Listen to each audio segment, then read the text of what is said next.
Disposal petitions ఎన్ని సంవత్సరాల నుంచి పెండింగ్లో ఉంది అని చెప్పి కూడా న్యాయమూర్తి గారు అడిగారు.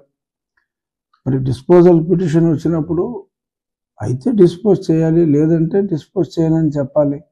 దానికి ఇన్ని సంవత్సరాలు అవసరమా అని కూడా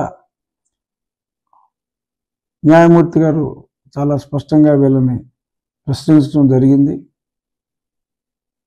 ఇప్పటికే భయపడి ముగ్గురు దేశంలోనే ప్రముఖ న్యాయవాదులు మరి అక్కడ అపీర్ అవ్వటం జరిగింది. సరే, ఇది ఆయన వ్యక్తిగత కేసు, మరి ఏదో గవర్నమెంట్ కేసు వస్తుంది కాబట్టి దీనికి మరి ₹1 బడ్డెన్ పడుతుందా పడదా అది నేను చెప్పలేను. కానీ భయం అయితే పడ్డారు. గౌరవనీయులైన ముఖ్యమంత్రి వర్యులు జగన్మోహన్ రెడ్డి గారికి భయం అయితే పడ్డారు. అందుకే అంతమంది లాయర్లు అక్కడికి వెళ్ళారు. చూద్దాం. అలాగే ఆ బెయిల్ క్యాన్సిలేషన్ కూడా దీంతో పాటు అప్పుడే వింటామని చెప్పారు.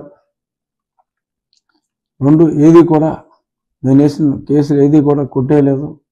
వీళ్ళు అడిగినప్పటికీ అది ఏప్రిల్కి పోస్ట్ చేసి వారు 3 నెలలు మనం ప్రోగ్రెస్ చూద్దాము, చూసిన తర్వాత డిసైడ్ చేద్దాము అని చెప్పి అన్న మీదట వాయిదా వేయటం జరిగింది.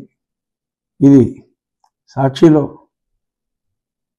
జగన్మోహన్ రెడ్డికి దక్కిన విజయం అని చెప్పి చెత్త రాసుకుంటే మనం ఏం చేయలేం. జరిగినట్టుగా సోదాహరణంగా నేను మీకు వివరించాను. సాక్షి రాతలు చూసి ఇంకో రకంగా అర్థం చేసుకోవాల్సిన అవసరం లేదు అని